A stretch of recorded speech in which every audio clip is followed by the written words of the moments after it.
Hello students, आज का हमारा टॉपिक है प्रोटीन सिंथेसिस या ट्रांसलेशन की प्रक्रिया। ट्रांसलेशन की प्रक्रिया अर्थात मैसेंजर आरएनए से प्रोटीन के निर्माण की प्रक्रिया। अभी तक हम पढ़ रहे थे डीएनए से एमआरएनए अर्थात ट्रांसक्रिप्शन की प्रक्रिया। डीएनए से एमआरएनए या मैसेंजर आरएनए की बनने की प्रक्रिया पढ़ चुके हैं। आज हम पढ़ने वाले हैं एमआरएनए से प्रोटीन बनने की प्रक्रिया अर्थात ट्रांसलेशन की प्रक्रिया या ट्रांसलेशन की प्रोसेस। तो एमआरएनए में जो कोड निहित होते हैं, हम कोडॉन्स पढ़ चुके हैं। एमआरएनए में जो कोड निहित होते हैं वो कोडॉन्स जो होते हैं उनका सीक्वेंस प्रोटीन की चेन में एमिनो एसिड के सीक्वेंस को निर्धारित करता है। यानी कि एमआरएनए में जो भी कोडॉन्स होते हैं, बेसिस का सीक्वेंस होता है, वही प्रोटीन की चेन में एमिनो एसिड की सीक्वेंस को निर्धारित करती हैं। तो एमआरएनए में जो कोडॉन्स निहित हैं उन्हीं के द्वारा प्रोटीन के निर्माण की जो प्रक्रिया है वही कहलाती है ट्रांसलेशन। तो एमआरएनए में उपस्थित जो भी आनुवांशिक सूचनाओं के अनुरूप एमिनो एसिड से प्रोटीन संश्लेषण की क्रिया को अनुवादन या ट्रांसलेशन कहते हैं। तो ट्रांसलेशन में किन किन चीज़ों की आवश्यकता होगी, यानी कि प्रोटीन के निर्माण के लिए किन किन चीज़ों की आवश्यकता होगी, उन चीज़ों को हम पहले लिस्टिंग कर लेते हैं। सबसे पहले देखिए, एक तो हमको एमिनो एसिड का चेन बनना है, यानी कि पॉलीपेप्टाइड चेन बनना है, तो हमको एक्टिवेटेड एमिनो एसिड की आवश्यकता पड़ेगी।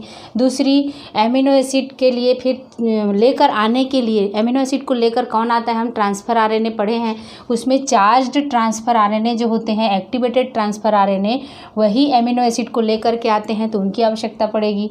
फिर वो कहाँ पर लेकर आते हैं, राइबोसोम की यूनिट्स पर लेकर आते हैं, तो हमको 2 राइबोसोम की सब यूनिट्स की आवश्यकता पड़ेगी प्रोटीन सिंथेसिस के लिए। एक और चीज़ है, दोनों सब यूनिट्स को जुड़ने के लिए ज़रूरत है मैग्नीशियम आयंस की ज़रूरत पड़ेगी। और ये दोनों सब यूनिट्स कहाँ पर जुड़ेंगे, एमआरएनए यानी कि मैसेंजर आरएनए के टेम्पलेट पर आकर जुड़ेंगे, तो वो एमआरएनए की ज़रूरत पड़ेगी। और साथ ही साथ इनिशिएशन और टर्मिनेशन कोडॉन्स जो आते हैं जब तक इनिशिएशन कोडॉन्स माने इनिशिएशन कोडॉन से ही प्रोटीन की सिंथेसिस आरंभ होती है और उसके लिए फैक्टर्स कुछ नहीं रहेंगे, तब तक ये सब यूनिट्स जो हैं राइबोसोम्स के नहीं जुड़ेंगे और इनिशिएशन की प्रक्रिया नहीं हो सकती या प्रारंभन की। तो प्रारंभन के फैक्टर, इनिशिएशन फैक्टर और टर्मिनेशन के फैक्टर, यानी कि टर्मिनेशन श्रृंखला को समापन करने के लिए भी कुछ फैक्टर्स आते हैं जो कि श्रृंखला समापन में हेल्प करते हैं। तो आगे प्रोसेस पढ़ेंगे तब हम बताएंगे कि कहाँ पर ये सारे फैक्टर्स यूज़ होते हैं। अब हम देखते हैं, ये तो लिस्ट होगी कि कौन कौन सी चीज़ें प्रोटीन बनाने के लिए आवश्यक हैं। उसके बाद हम एक एक स्टेप वाइज देखते हैं कि प्रोटीन सिंथेसिस की प्रक्रिया किस तरह से होती है। तो प्रोटीन सिंथेसिस की मेन प्रोसेस तो होती हैं चेन की इनिशिएशन यानी कि प्रारंभन, चेन का इलॉन्गेशन यानी कि दीर्घीकरण और चेन का टर्मिनेशन यानी कि समापन। लेकिन उससे पहले, प्रारंभन करने से पहले हमको एमिनो एसिड को भी एक्टिवेट करना पड़ेगा और साथ ही साथ ट्रांसफर आरएनए को भी चार्ज करना पड़ेगा। तो ये 2 स्टेप उससे पहले हमको पढ़ना है। तो उसमें सबसे पहला प्रोसेस है एक्टिवेशन ऑफ एमिनो एसिड, यानी कि एमिनो एसिड का एक्टिवेशन करना। तो एक्टिवेशन कैसे होगा, जब तक उसको ऊर्जा नहीं मिलेगी एक्टिवेट नहीं, तो एक्टिवेशन के लिए ऊर्जा की आवश्यकता पड़ेगी, तो वो एटीपी यहाँ पर आकर जुड़ेंगे। और साथ ही साथ इसमें एक एंजाइम सहायक होता है, वो है एमिनो एसिड सिंथेटेज एंजाइम। तो ये एमिनो एसिड सिंथेटेज एंजाइम आकर इनमें हेल्प करता है, इनको एक्टिवेट करता है। और एमिनो एसिड ए लिखा है, एमिनो एसिड है, एमिनो एसिड एटीपी से रिएक्शन करेंगे और एमिनो एसाइल सिंथेटेज एंजाइम की उपस्थिति में। तो एमिनो एसिड जो है वो एमिनो एसिड एएमपी और एंजाइम के साथ में एक कॉम्प्लेक्स बनाएगा, amino acid AMP enzyme complex, और पायरोफॉस्फेट यानी कि 2 फॉस्फेट बाहर निकलेंगे। एटीपी में ट्राइफॉस्फेट होते हैं तो 2 फॉस्फेट बाहर निकलेंगे और एक फॉस्फेट जो है एएमपी के रूप में एमिनो एसिड के साथ में जुड़कर उसको चार्ज कर देगा। ठीक है, तो ये एक कॉम्प्लेक्स प्राप्त हो गया, एमिनो एसिड जो है वो एक्टिवेटेड हो गए। तो यहाँ पर जो एमिनो एसाइल सिंथेटेज एंजाइम होता है वह स्पेसिफिक होता है। प्रत्येक एमिनो एसिड, हम जानते हैं कि हमारी बॉडी में 20 प्रकार के एमिनो एसिड्स होते हैं, तो 20 एमिनो एसिड के लिए 20 प्रकार के एमिनो एसाइल सिंथेटेज एंजाइम होते हैं जो उनको एक्टिवेट करने के लिए हेल्प करते हैं। ठीक है, तो अब हमको क्या कॉम्प्लेक्स प्राप्त हो गया, amino acid AMP enzyme complex प्राप्त हो गया, अर्थात एमिनो एसिड जो है वो एक्टिवेट हो गया। अब एक्टिवेटेड एमिनो एसिड का ट्रांसफर आरएनए से जुड़ना, नेक्स्ट स्टेप क्या है, formation of charged transfer RNA, यानी चार्ज्ड या लोडेड ट्रांसफर आरएनए का निर्माण कैसे होगा, जब ट्रांसफर आरएनए पर एमिनो एसिड आकर जुड़ जाएगा। तो ये AMP amino acid AMP enzyme complex जो है वो ट्रांसफ़र RNA के साथ में जुड़ेगा और यहाँ पर जो है एमिनो एसाइल ट्रांसफ़र RNA बनेगा, एमिनो एसिड ट्रांसफ़र RNA और AMP बाहर हो जाएगा और एंजाइम बाहर हो जाएगा। तो इस तरह से जो RNA प्राप्त होगा वो क्या होगा, लोडेड ट्रांसफ़र RNA या एक्टिवेटेड ट्रांसफ़र RNA प्राप्त हो चुका है। तो अब हमको ये एक्टिवेटेड ट्रांसफ़र RNA किस पर आकर जुड़ेगा, राइबोसोम की सब यूनिट्स पर आकर जुड़ते चले जाएंगे और एमिनो एसिड की जो है वो श्रृंखला बनेगी और पॉलीपेप्टाइड चेन निर्माण होगा। तो उसके बाद आते हैं अब चेन का इनिशिएशन किस तरह से होता है, चेन का इलॉन्गेशन किस तरह से होता है और चेन का टर्मिनेशन किस तरह से होता है। मेन प्रोसेस पर आते हैं। तो सबसे पहला प्रोसेस है चेन का इनिशिएशन या चेन का प्रारंभन, है ना, प्रोटीन चेन का प्रारंभन या ट्रांसलेशन का प्रारंभन कैसे होता है। तो सबसे पहले क्या होता है, राइबोसोम की छोटी सब यूनिट mRNA पर आकर जुड़ता है और उसके बाद मैग्नीशियम आयन की मदद से यहाँ पर देखिए मैग्नीशियम आयन की मदद से बड़ी सब यूनिट आकर उस पर जुड़ जाती है। तो उसके लिए विशेष कोड यहाँ पर होते हैं जो छोटी सब यूनिट को पहचानते हैं और उसको लाकर एमिनो एसिड से छोटी सब यूनिट के 16S प्रोकैरियोट्स में अलग होता है और यूकैरियोट्स में अलग होता है।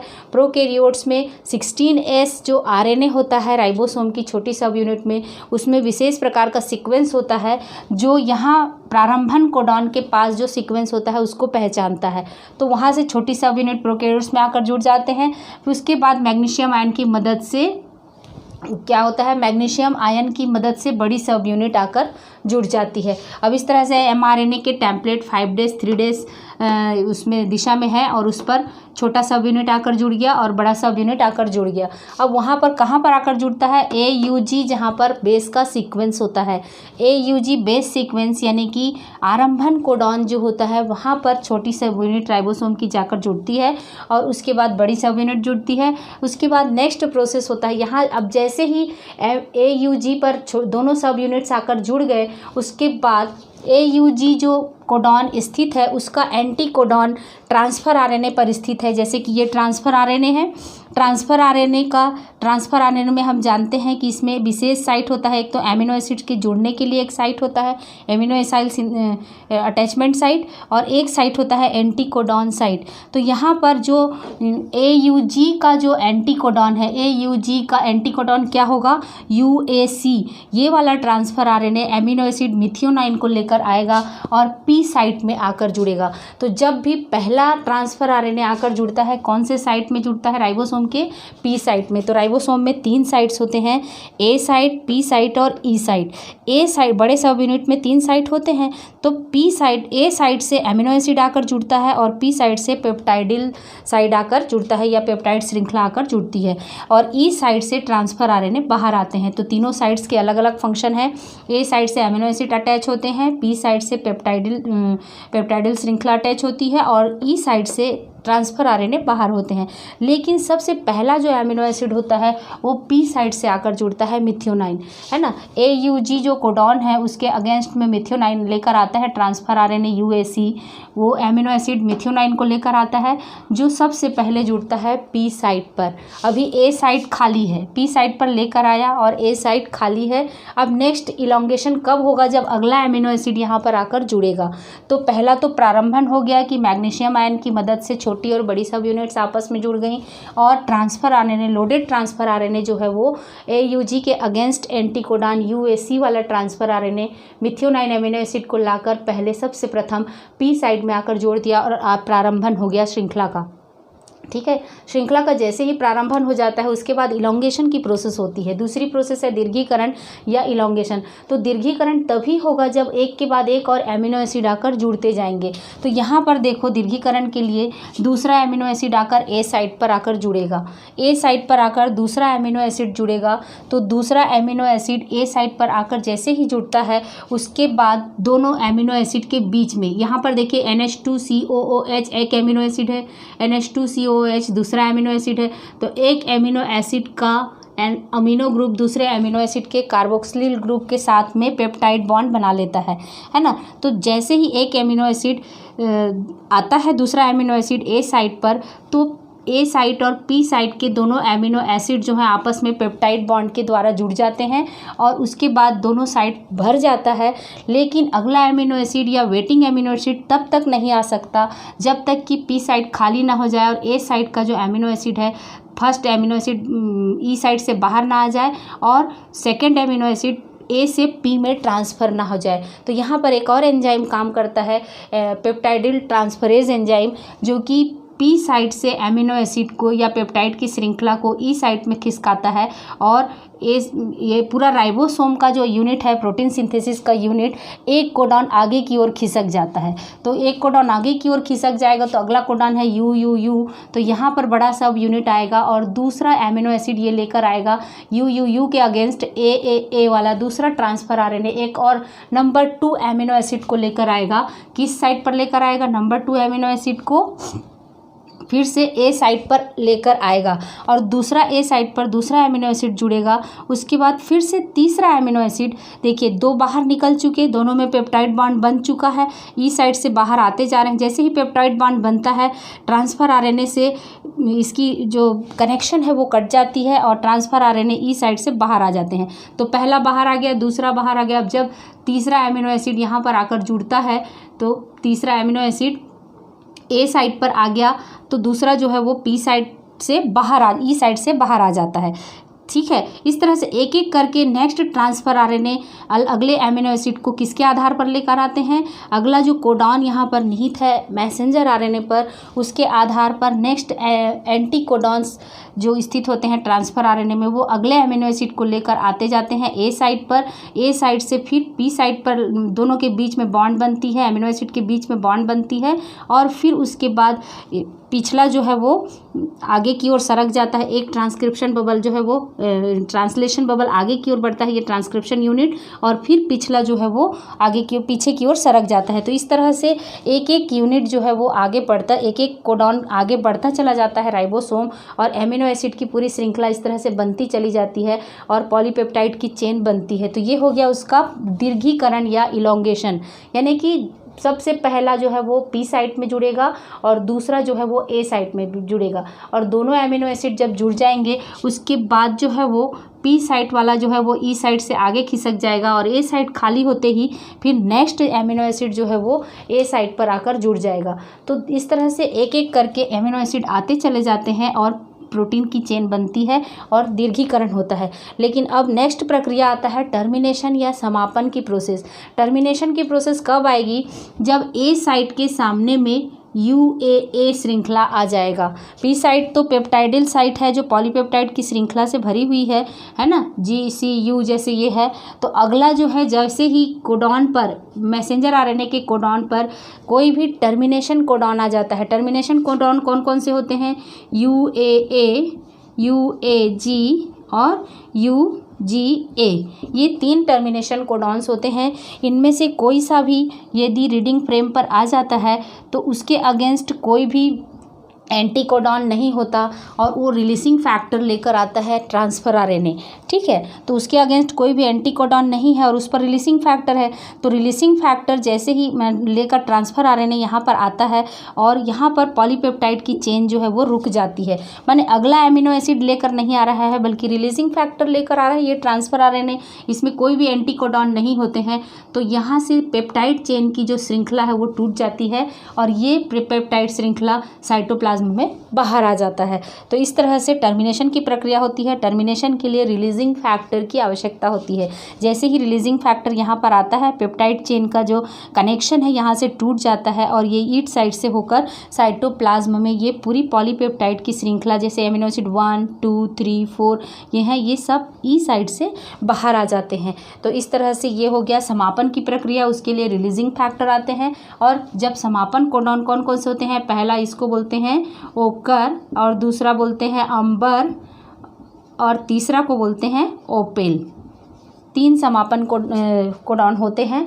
जैसे ही इनमें से कोई भी कोडॉन आता है, ये प्रोटीन की चेन बनना जो है वो रुक जाता है, या अगला जो है अमीनो एसिड आकर नहीं जुड़ता है, क्योंकि उसके अपोजिट एंटी कोडॉन होते ही नहीं हैं, वो किसी भी अमीनो एसिड को कोड नहीं करते हैं। तो पूरी प्रोटीन सिंथेसिस की प्रक्रिया में हम जो भी पढ़े एक बार रिव्यू कर लेते हैं। सबसे पहले तो हम ये देखते हैं कि mRNA से प्रोटीन का बनना कहलाता है, ट्रांसलेशन कहलाता है। इसके लिए आवश्यक चीज़ें कौन कौन सी हैं? एक तो एक्टिवेटेड अमीनो एसिड की, और दूसरा है एक्टिवेटेड या चार्ज्ड ट्रांसफर RNA की। तो ये enzyme amino acyl synthetase enzyme की मदद से अमीनो एसिड एक्टिवेट होते हैं। उसके बाद जो होते हैं ट्रांसफर RNA चार्ज्ड हो जाते हैं।